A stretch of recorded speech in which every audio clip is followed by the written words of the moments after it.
The old starship creaked as it drifted through the endless void of space. Inside, Captain Sarah Chen stared at the view screen, her eyes fixed on the strange alien vessel that had appeared out of nowhere. After years of searching, humanity had finally made first contact with an alien civilization. "What do you think, XO?" Sarah asked, turning to her second-in-command. Lieutenant Commander Jack Morris shook his head. "I don't like it, Captain. They're not responding to our hails." Sarah nodded, a frown creasing her forehead. Something didn't feel right. The alien ship was massive, easily 10 times the size of their own vessel. Its hull was covered in strange, pulsing lights that seemed to shift and change with each passing moment. Suddenly, the ship's computer blared an alarm. "Warning! Energy buildup detected." Sarah's eyes widened. Evasive maneuvers. Now. But it was too late.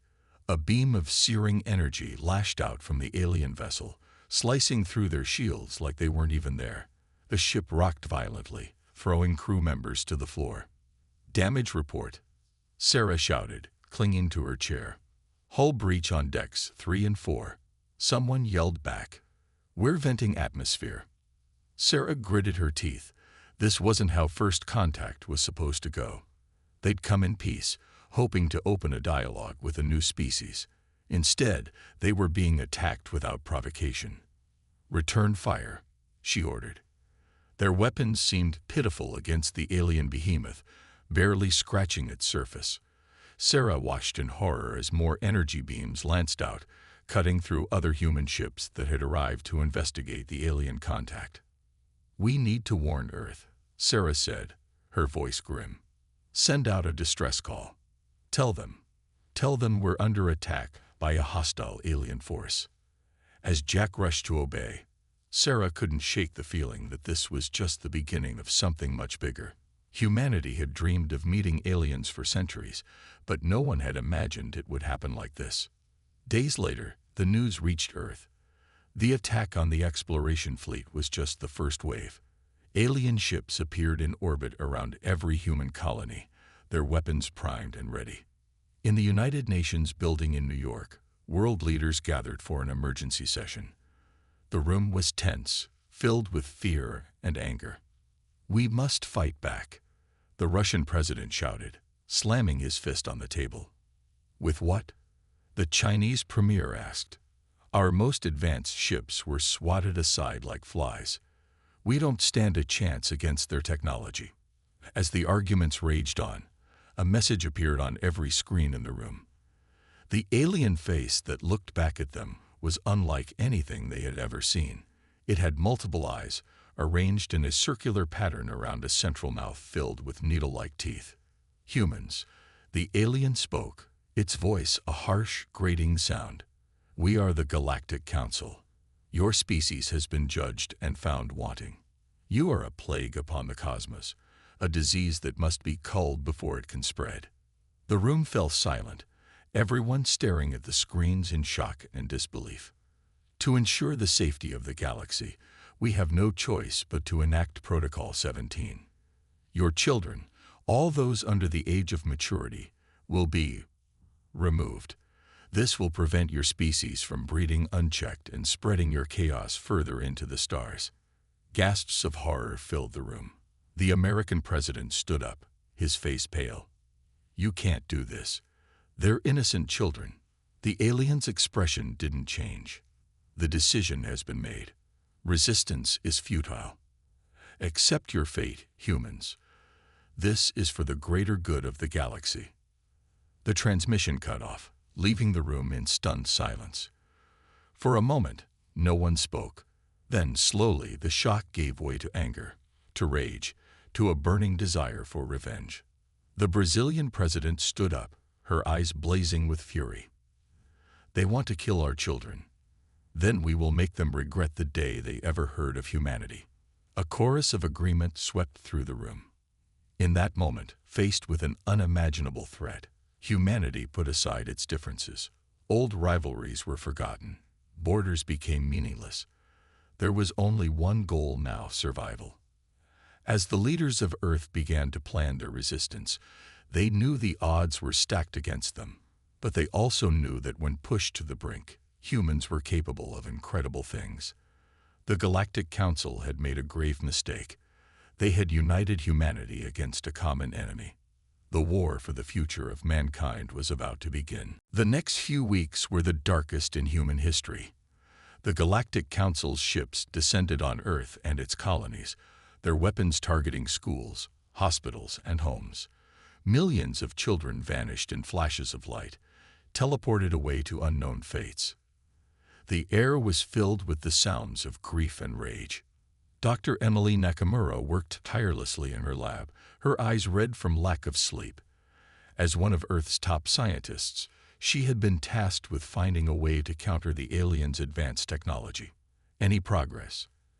asked General David Thompson, entering the lab with heavy steps. Emily shook her head, frustration clear on her face. "Their tech is like magic to us. We're centuries behind." The general's fist clenched.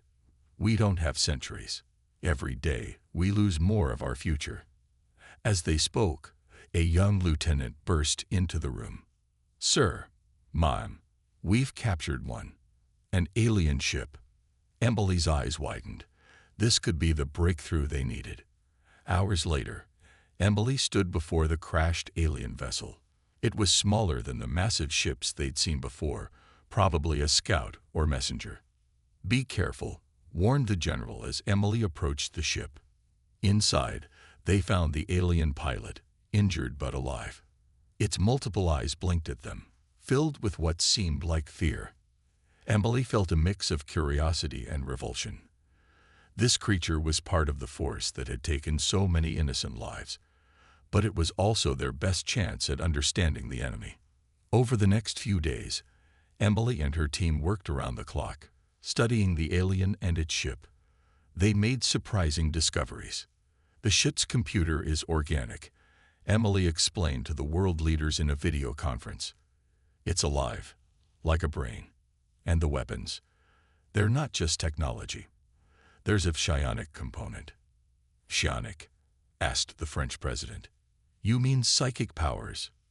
Emily nodded. "Exactly. The aliens are using a combination of advanced tech and mental abilities we don't fully understand yet." The Russian leader leaned forward. "Can we use this against them?" "Maybe," Emily said. "We're working on it. But there's something else. Something big." She took a deep breath. "We've been translating their logs. It seems the Galactic Council isn't as united as they want us to believe. There are factions, disagreements. Some of them think this attack on us is wrong." This news sent ripples through the conference. For the first time since the attack began, there was a glimmer of hope. Meanwhile, far from Earth, young Lisa Chen huddled in a dark, cramped space. She was one of the millions of children taken by the aliens. But Lisa was clever. She had managed to escape from her captors and was now hiding in the bowels of a massive alien station. Lisa's heart pounded as she heard alien footsteps approach. She held her breath, praying they wouldn't find her. As the footsteps faded, she allowed herself to relax slightly. She didn't know where she was or how to get home. But Lisa was determined to survive, to find a way back to Earth. And maybe, just maybe, she could help other kids like her along the way.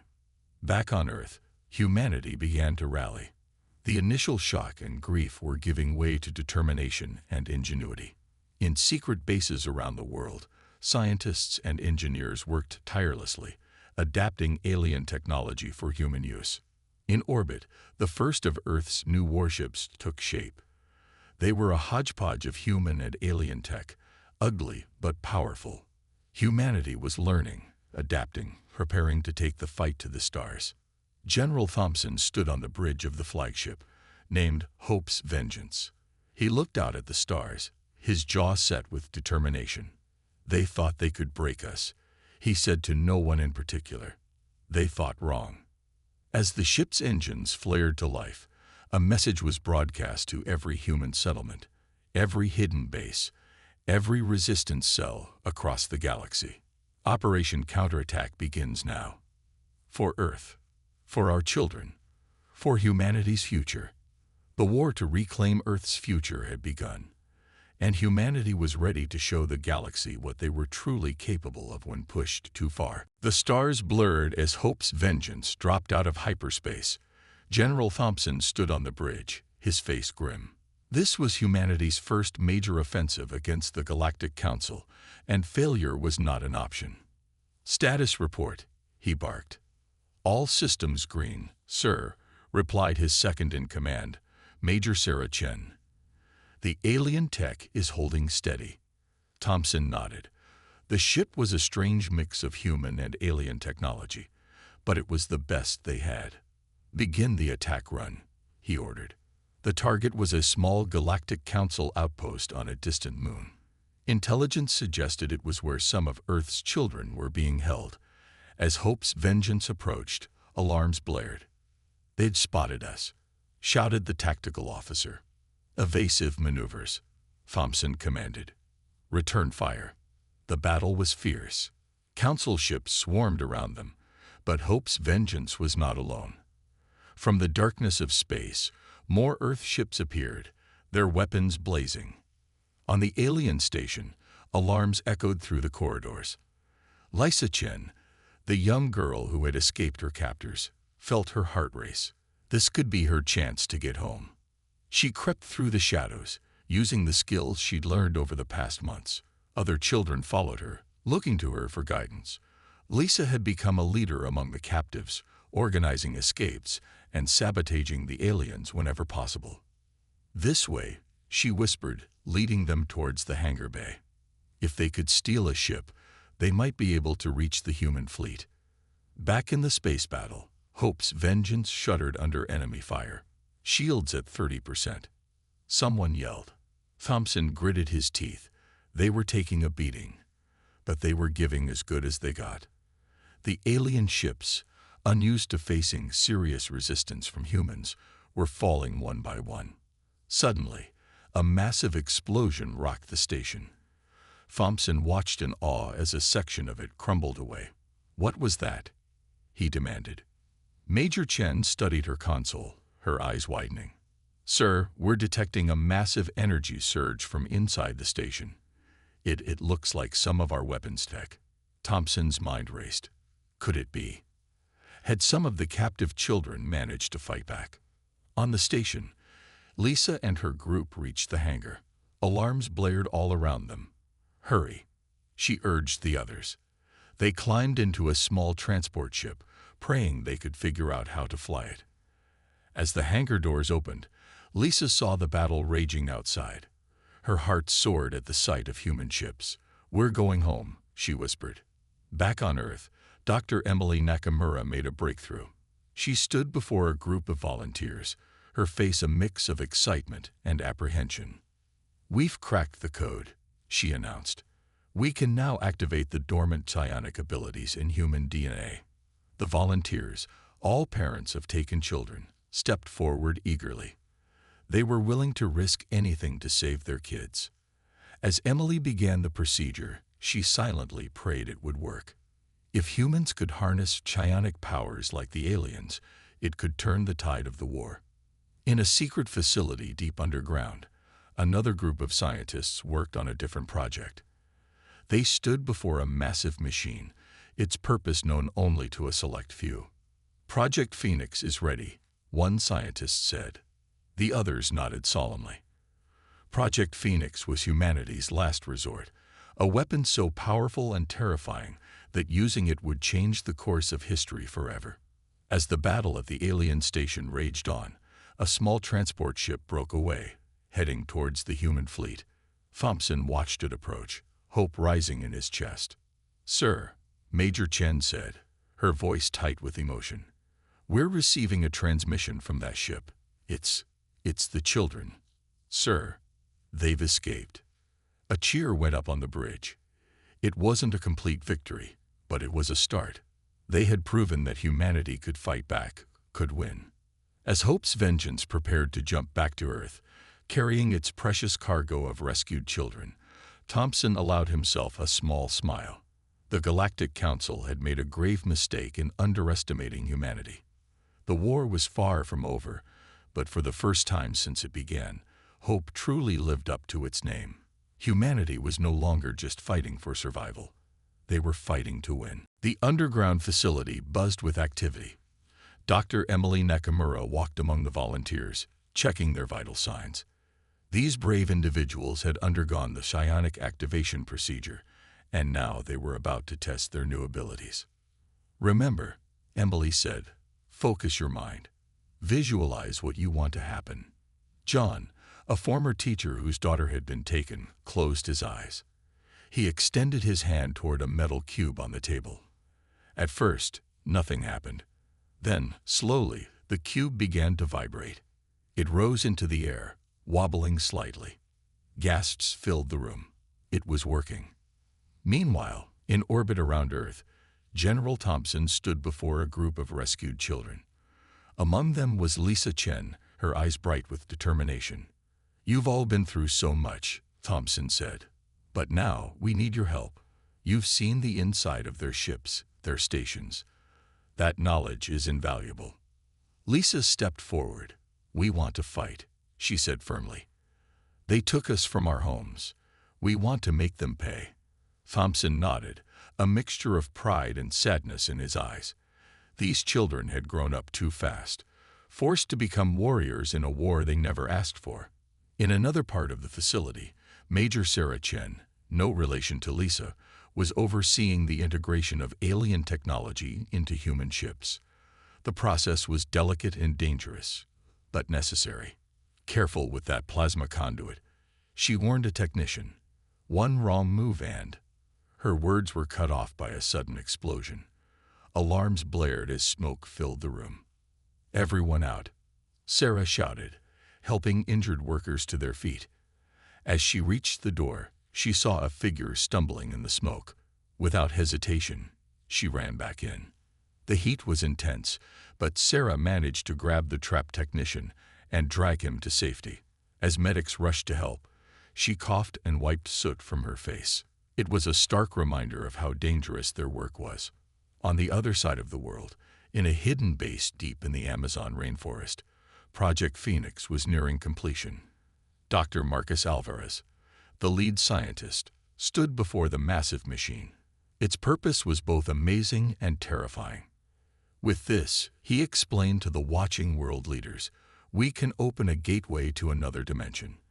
A dimension where the laws of physics are different. The implications were staggering. Weapons that defied conventional physics. Ships that could move in ways the Galactic Council couldn't predict. But, Alvarez warned, it's not without risks. We don't fully understand what's on the other side. And if we're not careful, we could unleash something we can't control. The leaders exchanged nervous glances. It was a huge gamble, but with the fate of humanity at stake, could they afford not to take it? Back in space, a small fleet of human ships approached a Galactic Council stronghold. Among them was a ship piloted entirely by newly trained psionics. Captain Maria Rodriguez, her eyes glowing with psionic energy, reached out with her mind. She could sense the alien ships, could almost touch their thoughts. "Now," she shouted. As one, the human psionics focused their powers. On the alien ships, control panels short-circuited. Weapon systems went offline. Some ships simply shut down, drifting helplessly in space. For the first time, humanity had a clear advantage in battle. The Council ships, caught off guard by this new tactic, fell quickly.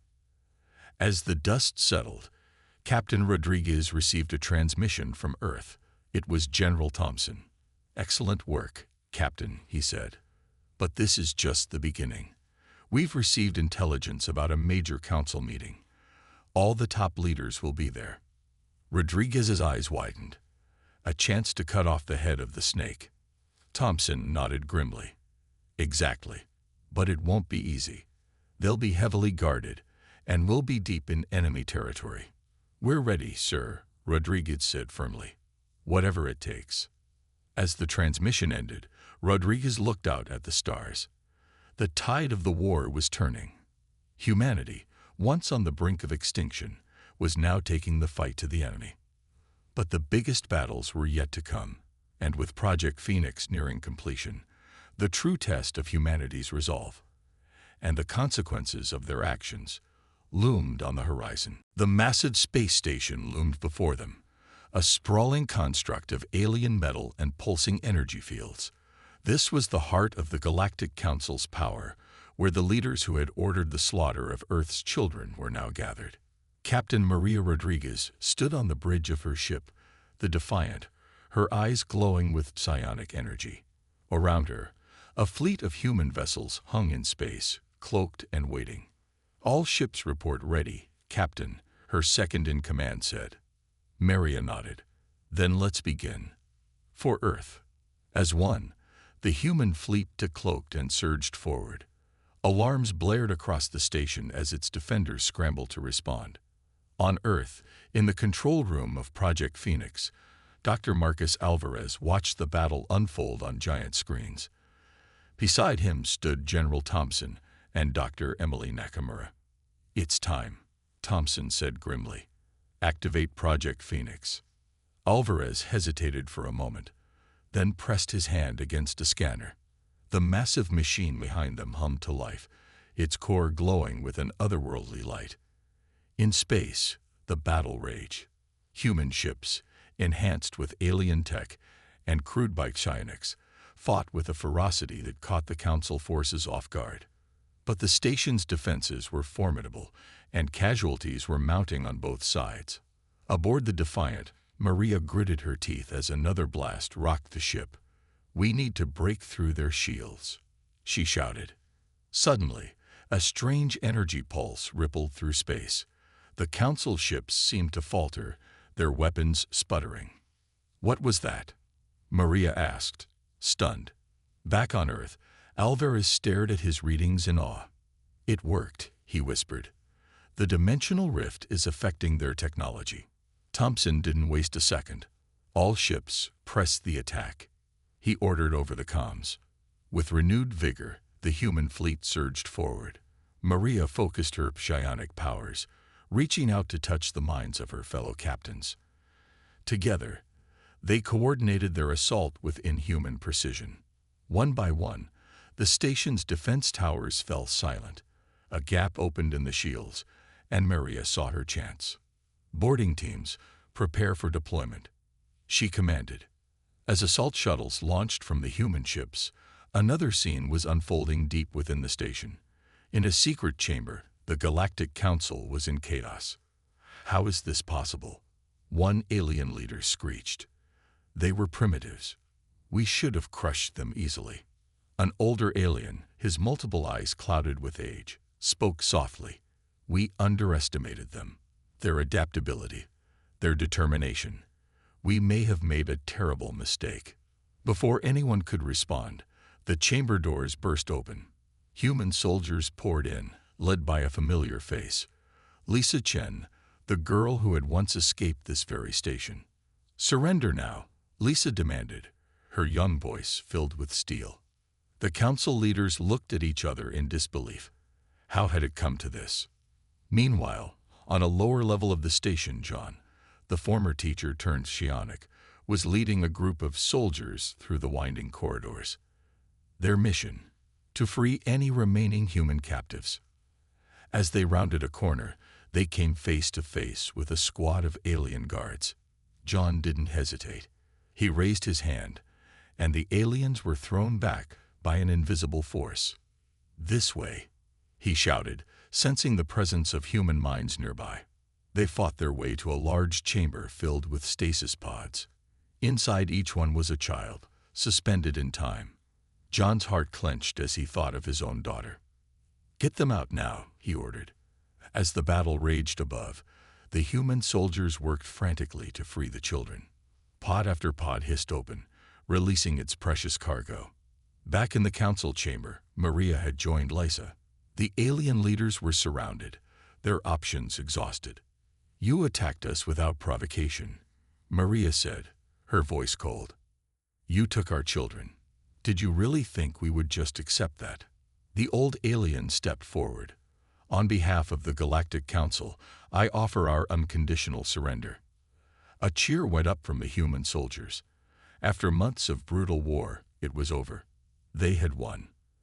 As the news spread across the station and back to Earth, celebrations erupted. But for Maria, Lisa, and the others who had fought so hard, the victory was bittersweet. They had lost so much, and the scars of war would not heal easily. As they prepared to return home, Maria looked out at the stars. The galaxy had underestimated humanity. Now it was time to show them who they really were. Not just warriors, but explorers, inventors, dreamers. The future was theirs to shape. The return to Earth was a bittersweet journey. The fleet of human ships, now accompanied by the massive Galactic Council station they had captured, moved slowly through space. Inside the ships, freed children reunited with soldier parents, tears of joy mixing with the pain of lost time. On the bridge of the Defiant, Captain Maria Rodriguez stood silently, watching Earth grow larger in the view screen. Beside her, Lisa Chen fidgeted nervously. "What happens now?" Lisa asked, her voice small despite all she had been through. Maria placed a gentle hand on her shoulder. "Now, we rebuild, and we make sure this never happens again." As the fleet entered Earth's orbit, cheers erupted from cities across the globe. Humanity had faced its greatest challenge and emerged victorious. But the cost had been high, and the road ahead was uncertain. In the days that followed, the world began to change rapidly. The influx of alien technology and the emergence of psionic abilities among humans led to incredible advancements. Cities were rebuilt with materials that seemed to defy physics. Hospitals used alien medical tech to cure diseases once thought incurable. Dr. Emily Nakamura found herself busier than ever. The psionic training facility had been expanded, and people from all over the world came to unlock their latent abilities. "Remember," she told the class of new students, "these powers are a responsibility. We must use them wisely." Among her students was John, the former teacher who had helped rescue the children. He had discovered a talent for healing and was determined to help those traumatized by the war. Meanwhile, in a high-security facility, General Thompson and Dr. Marcus Alvarez stood before the portal created by Project Phoenix. The swirling vortex of energy pulsed with otherworldly light. "We need to understand it better," Alvarez said, his eyes fixed on the portal. "The possibilities are endless, but so are the risks." Thompson nodded grimly. "Assemble a team. We'll send our first expedition through as soon as it's safe." Across the planet, the integration of former Galactic Council members who had surrendered was a challenging process. Many humans were angry, wanting revenge, but wiser heads prevailed, recognizing that peace was the only way forward.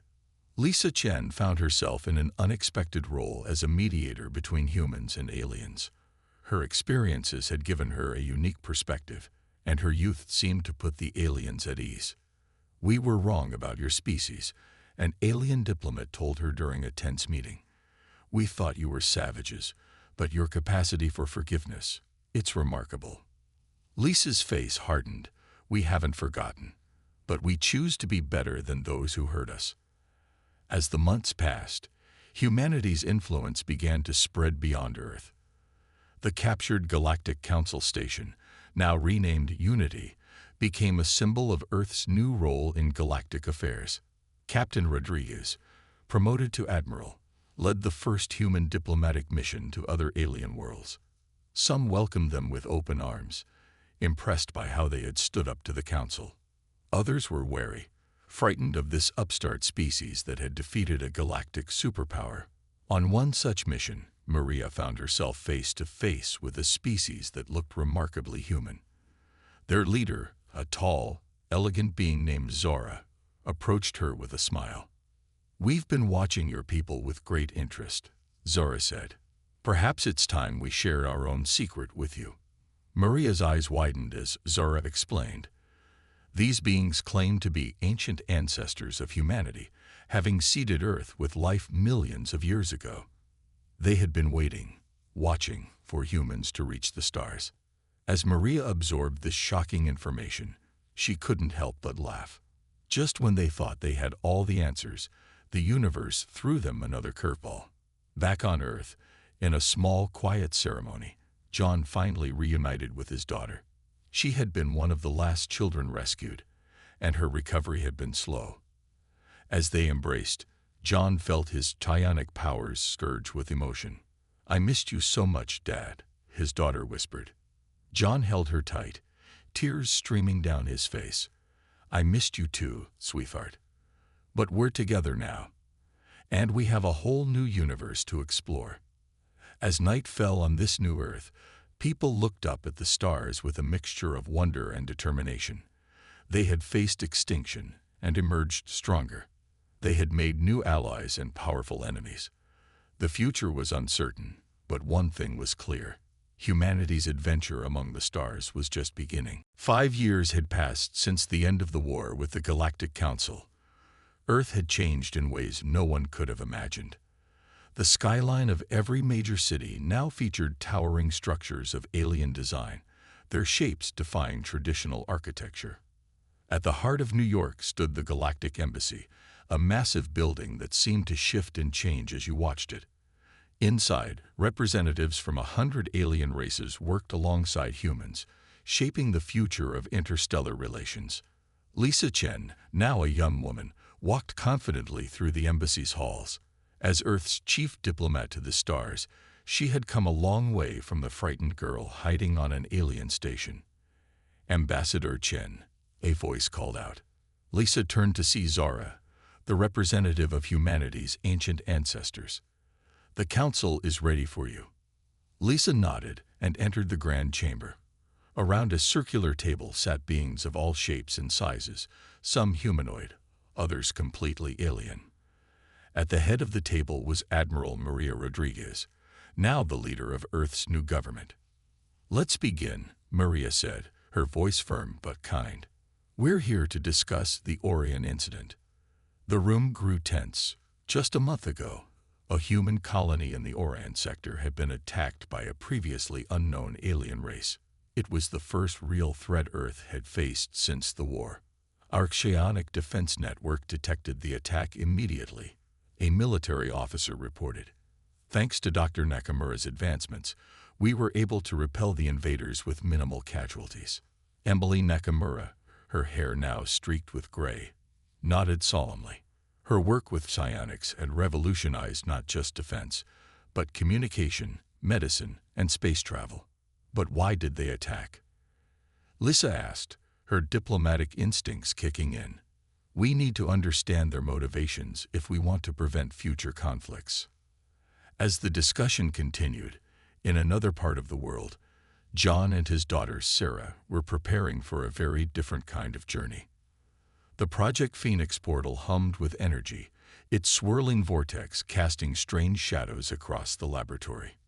Dr. Marcus Alvarez, looking older but just as excited as ever, was going through final checks. "Are you sure about this?" John asked Sarah, worry clear in his voice. Sarah, now a young woman and a talented psionic in her own right, smiled at her father. "Dad, we've been preparing for this for years. We're ready." They were part of the first official expedition into the dimension beyond the portal.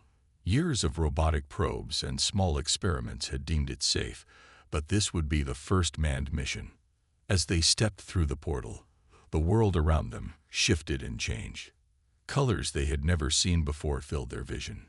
Strange, floating landmasses drifted by.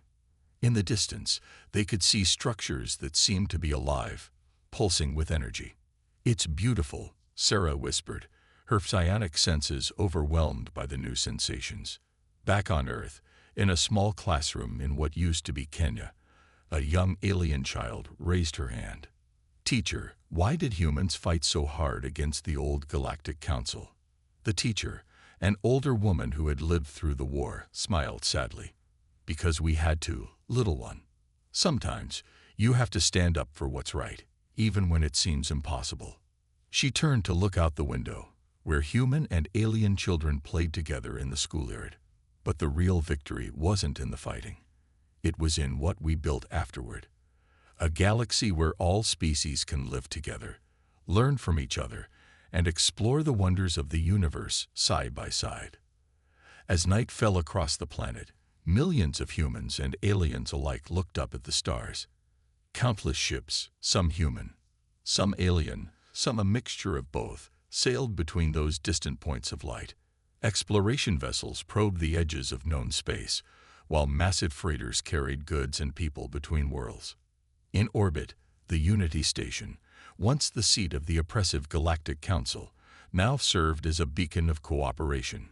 Its halls were filled with scientists, diplomats, and explorers from 1,000 worlds, all working together to unravel the mysteries of the universe.